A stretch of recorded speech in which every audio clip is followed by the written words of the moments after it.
no realmente están cubriendo los objetivos fundamentales de la población. La Administración, sin embargo, lo que es la Organización Mundial de la Salud y todo lo que son las estructuras sociales de protección de la salud, sí lo hacen bien. Y por lo tanto yo le pediría una gran confianza. Lo que pasa es que las cosas son como son. Si nosotros analizamos todos los estudios, y ahí tenemos expertos a mi derecha que lo pueden corroborar, que hemos hecho sobre nutrición, todos tienen defectos importantes, porque es muy difícil ser preciso en una población que vas a seguir durante 16, 20 o 30 años.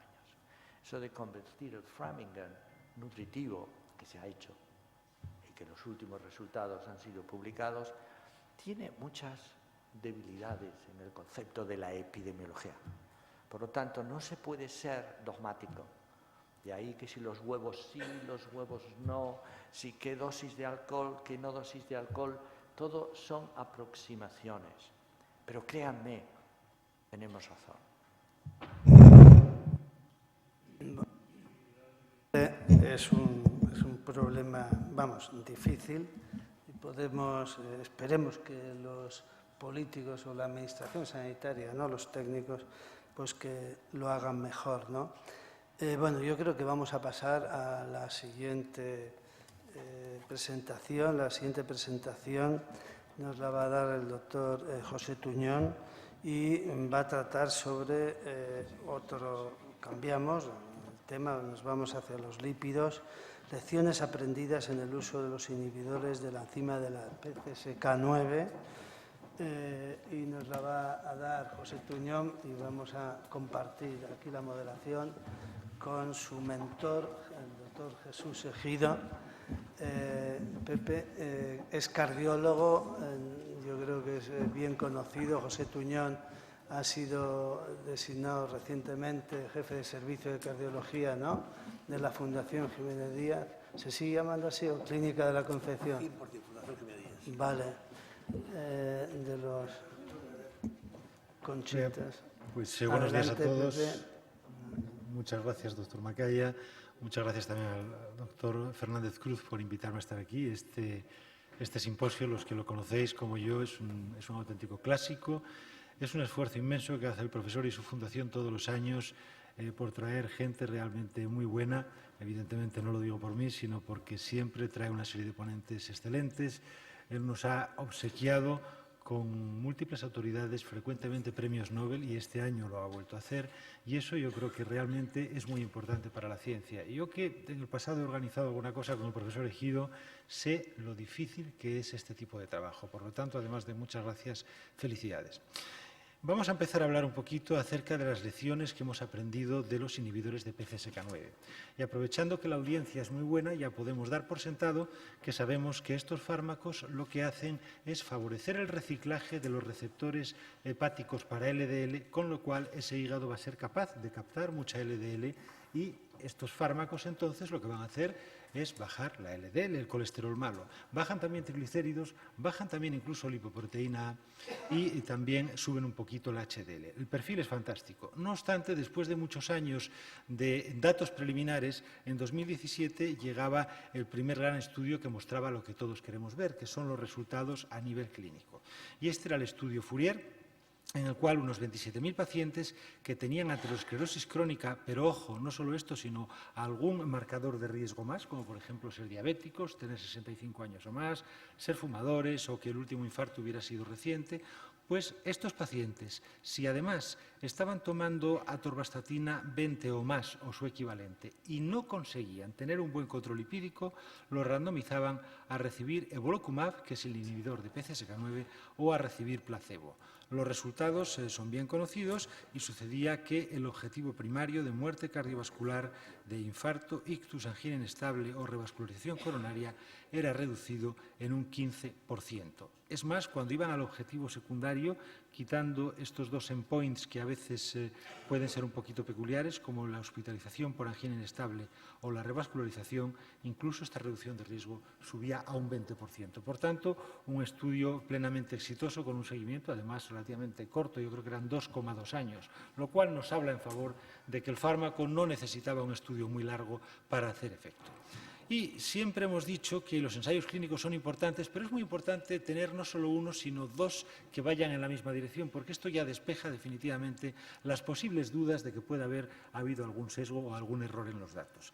Y el año siguiente llegó el estudio Odyssey, con un diseño un poco diferente, porque aquí eran unos 19.000 pacientes, pero no crónicos, sino que habían tenido un síndrome coronario agudo en el último año. Por lo demás, todo era muy parecido en el sentido de que tenían que tener los lípidos mal controlados, en este caso pese a estar tomando al menos atorvastatina 40 o rosuvastatina de 20.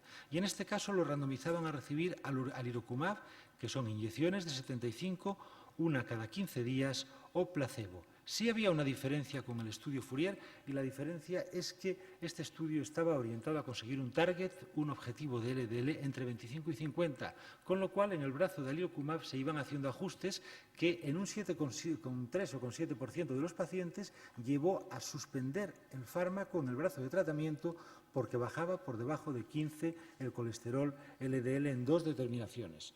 Esto ahora mismo los que han diseñado el estudio casi reniegan de ello porque todavía hubieran visto más beneficio, piensan, si lo hubieran mantenido. Pero así se hizo.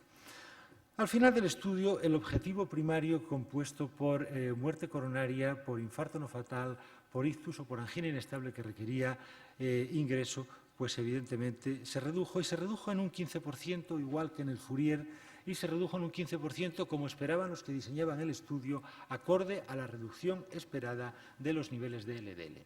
Se redujeron otros objetivos, pero es muy importante además el hecho de que los pacientes tuvieron menos mortalidad, tuvieron un 0,6% menos de mortalidad. Eso no se vio en el Fourier, pero sí se vio aquí. Y claro, esto era muy importante desde el punto de vista de que la última vez que yo recuerdo una reducción de mortalidad en un estudio de fármacos hipolipemiantes, creo que fue en el 2002, en el HPS, hace 17 años. ¿Por qué esto es así? Bueno, pues en gran medida porque, claro, el tratamiento de background, el tratamiento de soporte que reciben estos pacientes hace que está mucho más evolucionado que el que recibían hace unos 17 años. Por lo tanto, son gente que se muere menos y es ya muy difícil obtener diferencias. Fijaros que el grupo placebo solo se morían un 4,1%, mientras que en estos estudios antiguos la mortalidad, quizá porque también duraban un poco más, estaba en torno al 12%. Hubo un estudio preespecificado que se hizo en el Odyssey que era, bueno, vamos a ver cómo es de efectivo el fármaco según los niveles de LDL iniciales. Y entonces dividieron a los pacientes entre los que tenían LDL inicial de menos de 80, de 80 a 100 o de más de 100. Y claro, el resultado no se hizo esperar, aunque la P para interacción no era significativa. Yo siempre me pregunto un poco qué interpretación darle a esto. Biológicamente las cosas encajaban. Aquellas personas que tenían un LDL de entrada de más de 100 eran los que tenían una mayor reducción del riesgo. La reducción pasaba de ser un 1,6 a ser un 3 y pico por ciento en riesgo en valores absolutos. ¿Por qué? Porque si los que tenían LDL bajito tenían 9 y pico por ciento, 9,5% de eventos en el grupo placebo, los que tenían más de 100 tenían 14,9, con lo cual había mucho más que ganar en este grupo. Y realmente el número de pacientes para tratar, para evitar uno de estos eventos en los 2,8 años que duró el estudio, en su grupo de gente con LDL de más de 100 era de 29, es decir, un NNT que podemos decir bajo y encima a corto plazo, no había que esperar 5 o 6 años para obtenerlo. Con la mortalidad ocurrió lo mismo. Si decíamos que basalmente en la población global los que tomaban alirocumab se morían un 0,6% menos en valores absolutos, entre los que tenían LDL elevado de más de 100 se morían un 1,7% menos, lo cual, desde luego, habla en favor de que la gente que tiene LDL de 100 o más realmente está en mayor riesgo. Y esto es muy importante porque, como veremos al final, las nuevas guías clínicas, ya siguiendo el clamor popular, aconsejan utilizar de manera más extendida estos fármacos y, evidentemente, la Administración no va a soportar dárselos a todos los pacientes por un tema económico. Por lo tanto, es misión nuestra un poco el diseñar o ver cuáles son aquellos grupos de más riesgo donde podemos tener más ganancia desde el punto de vista sanitario con estos pacientes, y se entiende que si hay más ganancia será dinero mejor invertido. De estos dos estudios, que han sido la raíz de todo, pues han aparecido múltiples subestudios. Y, por ejemplo, este del Odyssey es muy interesante porque nos enseña algo. Habitualmente, en los ensayos clínicos, nosotros solemos mirar hasta que el paciente tenga el primer evento. Es decir, el paciente tiene un infarto pues al año del estudio. Si luego tiene una insuficiencia cardíaca, ya no se cuenta. Eso ya se excluye. Y solo contamos eso. Así contamos número de pacientes que tienen eventos. Pero, claro, no es lo mismo tener un infarto ahora y tener dentro de 3 meses insuficiencia cardíaca que no tenerlo. ¿Por qué? Porque si hay insuficiencia cardíaca ya nos dice que ese infarto o ese más los previos han dañado el corazón y el pronóstico va a ser peor. Y además la persona que ingresa pues realmente lo sufre. Entonces aquí lo que se hizo fue un subanálisis buscando ver el efecto de alirocumab en cuanto a los eventos totales. Y se veía que si realmente en cuanto a primeros eventos había 190 menos primeros eventos con alirocumab que con placebo, este número cuando hablamos de eventos totales subía a 385 eventos totales. Por lo tanto, aquí se ve de manera más clara todavía el poder de este tipo de fármacos. Y luego hicieron una cosa muy interesante. Había mucho interés en ver qué ocurría, por qué con alirocumab se bajaba la mortalidad total, qué relación había. Entonces aquí lo que hicieron fue lo que llaman un análisis semiparamétrico. No os voy a engañar, yo no lo conozco ni me molesto en estudiarlo para quedar bien, es una cosa compleja estadísticamente, pero ellos veían una cosa muy interesante, que había una asociación altamente significativa entre la incidencia, el tener eventos cardiovasculares no fatales y luego entre morirse. ¿Y por qué es esto así? Hombre, porque está claro, si tenemos, como decíamos antes, hoy un infarto y dentro de 3 meses insuficiencia cardíaca, más posibilidades de morirse. ¿De causa cardiovascular? A veces sí y a veces no, porque ese tipo de pacientes entran en el hospital, se infectan, les falla el riñón y luego al final sabe Dios cuál acaba siendo la causa de la muerte etiquetada. Por lo tanto, esto deja bien a las claras que hay vías por las cuales un fármaco hipolipemiante puede reducir mortalidad no solo cardiovascular, sino mortalidad total. Otro dato importante que también nos enseña mucho es ver qué ocurría en este mismo estudio con aquellos pacientes que tenían una permanencia de 3 años o más, porque el seguimiento medio, la mediana, era de 2,8 años. Pero claro, ¿qué ocurría? La población total tenía estas diferencias de mortalidad. Esto era placebo y esto era alirocumab. Pero si nos vamos a los que estaban 3 años o más en el estudio, las diferencias eran mayores. Y esto es otra gran enseñanza, sobre todo para la gente más joven. Estamos todo el día mirando los datos de los ensayos clínicos, está muy bien, pero los ensayos clínicos duran 2 o 3 años para lo bueno y para lo malo. Nosotros estos fármacos se los vamos a querer dar a nuestros pacientes más tiempo. Y esto significa, de un lado, más posibilidad de que aparezcan efectos secundarios, la diabetes con las estatinas, pero también que los beneficios que se han visto en 2 o 3 años, a la larga, pueden aumentar mucho. Por lo tanto, este es también un dato muy interesante. Vamos a continuar seleccionando pacientes de alto riesgo. El estudio Fourier, que fue el de la aterosclerosis crónica con evolocumab, miraron qué era lo que ocurría según los pacientes tuvieran arteriopatía periférica o no la tuvieran. Y ellos encontraron lo siguiente. La incidencia de eventos cardiovasculares en los que no tenían arteriopatía periférica, pues sí, era reducida por evolocumab en un 1,6% en valores absolutos. Pero los que tenían arteriopatía periférica, fijaros que en el grupo placebo tenían muchísimos eventos y la reducción de riesgo absoluta era de 3,5%. Por tanto, el paciente con arteriopatía periférica algo nos sugiere que es de alto riesgo y puede ser de gran prioridad. Luego sacaron además el mismo estudio, el mismo Fourier, otro estudio en la misma línea. Sabéis que aquí se entraba por tener aterosclerosis crónica, por lo tanto no tenía por qué haber evento coronario en todos. Unos podían haber sido ictus, otros arteriopatía periférica, etc. Bueno, pues de los 29.000 pacientes del estudio, buscaron 22.000 que sí habían tenido un infarto previo y dijeron, vamos a ver, 1, el tiempo desde el último infarto hasta la entrada en el estudio; 2, vamos a ver el número de infartos que han tenido estos pacientes; y 3, vamos a ver si tenían enfermedad coronaria multivaso. Y esto es lo que nos dicen las gráficas. Aquí, con significación estadística para interacción, queda claro que aquellas personas que tenían el último infarto en los 2 años previos a la inclusión tenían más beneficio de evolocumab que los que lo tenían previamente. Por lo tanto, nos vamos a que si el paciente ha tenido un problema reciente, un problema agudo isquémico reciente, posiblemente va a tener más beneficio. ¿Por qué? Porque todos sabemos que después de un infarto, en ese año, en esos 2 años, es cuando hay más riesgo y luego el riesgo puede estabilizarse o por lo menos puede disminuir. Luego también analizaron lo que ocurría con el número de infartos previos o con la enfermedad coronaria multivaso. Y aunque las PES no eran significativas para interacción, la tendencia mostraba que parecía haber más beneficio con evolocumab en pacientes que presentaban estos datos. Y luego al final los presentaron de esta otra manera que a mí me gusta mucho. Dijeron, bueno, vamos a subdividir la población en 2 grupos. Los que tenían alguna de estas 3 características, 2 infartos o más, infarto reciente o que tuvieran enfermedad multivaso, o los que no tuvieran ninguna de ellas. Y vemos que los que no tenían ninguna de ellas es que prácticamente las curvas de placebo y de evolocumab se superponen y vemos en cambio que aquellos que tenían alguna de estas 3 características, realmente aquí evolocumab conseguía una gran diferencia. Por lo tanto, más marcadores de alto riesgo que vemos que nos sugieren subgrupos de pacientes de prioridad para tratar. Y además lo más importante es que como ha habido 2 estudios, el Fourier en fase crónica y el Odyssey en pacientes agudos, tenemos más trabajos, en este caso del Odyssey, que vienen a confirmar lo mismo. En el Odyssey los pacientes entraban por tener un síndrome coronario agudo en el año previo y aquí el profesor Buter Yukema de Leiden de Holanda, muy amigo mío, pues lo que hizo fue, dijo, bueno, voy a dividir a los pacientes según tuvieran afectado solamente un lecho vascular, es decir, lecho coronario, según tuvieran 2 territorios o según tuvieran los 3. Y aquí veis lo que ocurría a los que tenían solo un lecho vascular, el beneficio era relativamente pequeño, cuando tenían otro lecho vascular parece algo mayor, pero cuando se disparaban las cosas es cuando estaban realmente afectados 3 lechos vasculares. Aquí el grupo placebo tenía una incidencia de eventos altísima y aquí alirocumab conseguía un gran beneficio. Por lo tanto, tener enfermedad aterosclerótica en varios campos y además, por la diapositiva anterior, enfermedad multivaso en las coronarias, nos convierte a nuestros pacientes en pacientes de alto riesgo. Y esto fue otra manera de mirar al mismo problema en el estudio Odyssey.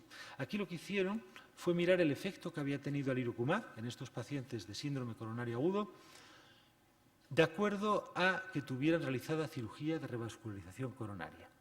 Pero los dividieron hábilmente en 3 grupos. De un lado, obviamente, estaban los que no habían tenido cirugía de revascularización.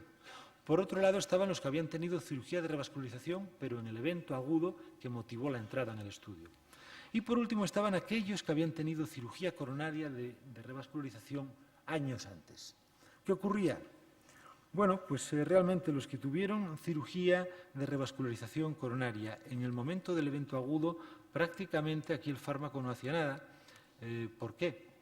Porque estos pacientes pues quedan muy bien revascularizados y si sobrevives a la cirugía, la verdad es que quedas muy bien servido para un tiempo, con lo cual poco efecto. Los que no tenían ninguna revascularización coronaria también no se veía un gran efecto de alirocumab. Pero en cambio los que tenían una cirugía coronaria de años anteriores, aquí se veía un gran efecto. ¿Cuál es la razón? Pues la sabéis vosotros. Primero, que cuando pasan los años los bypasses se van cerrando. Y segundo, cuando pasan los años, lo que significa, si tú has tenido una cirugía de bypass hace 6 años, es que hace 6 años que tú tenías unas coronarias complicadas, posiblemente enfermedad multivaso, posiblemente tronco, posiblemente tenías el ventrículo tocado, posiblemente tenías diabetes. Es decir, hace años ya tenías un perfil complicado y ahora que los puentes han ido cerrando, pues esto lo que está marcando es aterosclerosis difusa. Y volvemos a tener los mismos resultados. Otro de los subgrupos que todos quisimos estudiar rápidamente fue en la diabetes. Y se estudió además en los 2 ensayos.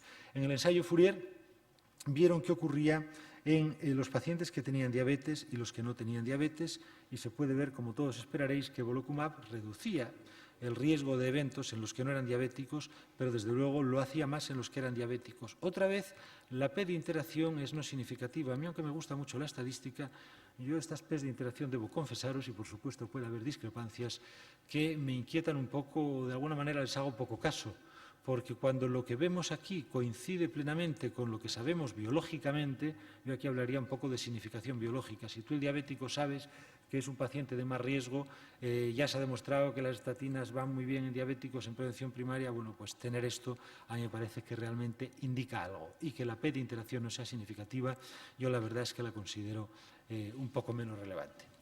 Se hizo también, hicimos otro estudio paralelo en el caso del estudio Odyssey y los resultados fueron los mismos. Aquí os doy algún dato más. Os digo, por ejemplo, que se dividieron los pacientes entre los que eran normoglicémicos, prediabéticos y diabéticos, y para empezar vemos que la bajada del colesterol era similar con alirocumab en los 3 grupos, la bajada de colesterol no HDL era similar, la de triglicéridos también y la subida de HDL también. Es decir, por tener diabetes o prediabetes no hacía menos ni más efecto el fármaco. Cuando vamos aquí a los eventos cardiovasculares, vemos que en todos sus tipos están aumentados en los pacientes fundamentalmente diabéticos, los eventos cardiovasculares adversos mayores, la muerte por enfermedad coronaria, el infarto no fatal o el ictus isquémico. ¿Qué ocurría con el alirocumab? Pues con este fármaco lo que sucedía, habíamos dicho, es que la reducción de riesgo relativo en el conjunto de la población era de un 15%. Bien, en los diabéticos era más o menos también de un 15%, pero lo importante aquí era la reducción del riesgo absoluto. ¿Por qué? Pues porque nuevamente los pacientes diabéticos, el grupo placebo, tenía muchos eventos, tenía 16,4 frente a un 11,1% la población general. Por lo tanto, la reducción de riesgo absoluto pasaba a ser de un 1,6% en la población general a un 2,3% en los que eran diabéticos. Por lo tanto, diabéticos en los 2 estudios, grupo de más alto riesgo, grupo de mayor beneficio para este tipo de fármacos. La última inquietud aquí es si estos fármacos podían favorecer la aparición de diabetes y, como podéis ver, no había diferencias en ninguno de los grupos en cuanto a los niveles de hemoglobina glicosilada, de glucemia en ayunas y tampoco de nuevo comienzo de diabetes. Eso sí, hay que decir que la duración del estudio era de 2,8 años y posiblemente, si esto se alarga, pues tengamos que volver a mirar a ver qué es lo que pasa. Un estudio, estamos ya terminando, un estudio reciente, un subestudio del Odyssey, lo que hizo fue ver qué ocurría con aquellos pacientes que cumplían los criterios de muy alto riesgo de las guías de la Asociación Americana del Corazón. Y lo hizo con ellas porque las europeas acaban de publicar ahora. Y dijo, bueno, pues aquí hay realmente, de los 19.000 pacientes del Odyssey, un 63% que son de riesgo muy alto. Unos porque han tenido múltiples eventos, otro porque tienen un evento pero muchas condiciones de riesgo. Y el resto no son de tan alto riesgo.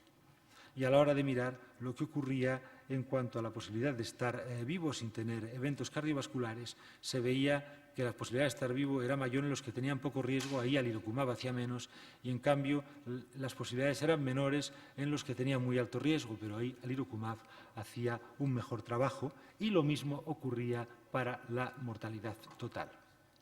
Vamos a tocar ya el tema de la insuficiencia renal. Ya sabéis todos que tener insuficiencia renal hace que seas un paciente de alto riesgo. En el estudio, los del estudio Fourier ya lo han publicado, y es que tuvieras el filtrado que tuvieras, evolocumab seguía reduciendo la incidencia de eventos cardiovasculares respecto a placebo. Sí hay que decir que en este ensayo, como es habitual, se excluyeron los pacientes que tenían un filtrado glomerular por debajo de 25. Pero esto sugiere que incluso en gente con insuficiencia renal, no se ha mirado diabéticos, que son otro tema, estos fármacos van bien. Con el estudio Odyssey todavía vamos por detrás, hemos mandado una comunicación que está aceptada para el próximo American Heart y acabamos de escribir el artículo estos días, no puedo poner una diapositiva, pero los resultados son similares. No hay interacción, el filtrado glomerular renal realmente no afecta el efecto o la acción que tiene los inhibidores de PCSK9. Y yo creo que es muy importante que en el futuro se haga algún estudio con estos fármacos en los pacientes que están en diálisis. ¿Por qué? Porque son fármacos que bajan el colesterol mucho. En los estudios de diálisis y estatinas se dieron estatinas que bajaban el colesterol menos de lo que lo bajan estos fármacos. Y por otra parte, los pacientes con diálisis pueden tener problemas de rhabdomiólisis. Estos fármacos, pese a su efectividad bajando el colesterol, son muy seguros a nivel del músculo. Y os recuerdo este estudio en el cual incluían pacientes que eran intolerantes a estatinas y dijeron, muy bien, vamos a dividirlos en 3 grupos. A unos les vamos a volver a dar una estatina a ver qué pasa. A otros les damos ezetimibe, que es lo que hacemos habitualmente, y a otros les damos alirocumab. Y lo que ocurría aquí es que con ezetimibe había una tendencia no significativa a menos problemas musculares, pero con alirocumab, aparte de bajar mucho más el LDL, había realmente una disminución de los problemas a nivel muscular. Y con evolocumab hay datos parecidos en otro estudio. Por lo tanto, yo creo que sería importante mirar o comprobar si a los pacientes con diálisis les puede ser de ayuda estos fármacos.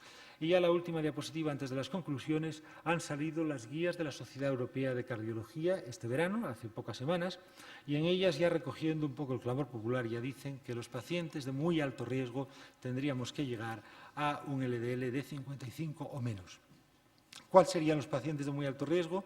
Los que tienen aterosclerosis declarada no solo clínica, sino por técnicas de imagen, aconsejan el angioTAC coronario o mirar la carótida, los que tienen una puntuación score del 10% o más, los que tienen hipercolesterolemia familiar y que tienen al menos un factor de riesgo o han tenido un evento cardiovascular, los de insuficiencia renal severa con filtrado glomerular por debajo de 30, aunque ojo con los de diálisis, aquí no hay beneficio, y luego también estarían los diabéticos de larga evolución que tienen lesión de un órgano diana o que tienen otros factores de riesgo. Nuestro problema es que, evidentemente, por ejemplo, a todo paciente con un infarto no lo podemos dar por una cuestión económica y realmente tenemos que seleccionar. Nuestras conclusiones son, por tanto, que los inhibidores de PCSK9 reducen la incidencia de eventos cardiovasculares en gente con aterosclerosis crónica y también después de un síndrome coronario agudo. Que en pacientes con un síndrome coronario agudo reciente, el uso de alirocumab se asocia incluso con menor mortalidad que el placebo.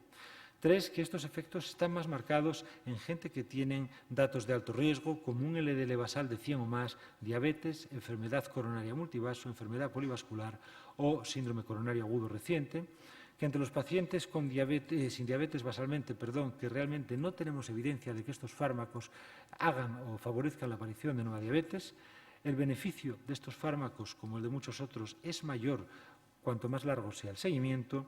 Las nuevas guías de dislipemia nos sugieren un objetivo de LDL de menos de 55 para los pacientes de alto riesgo y nos va a corresponder a nosotros ser capaces de ver aquellos pacientes que más se pueden beneficiar para que resulten agraciados y mejore su calidad de vida y su expectativa. Muchísimas gracias por escucharme.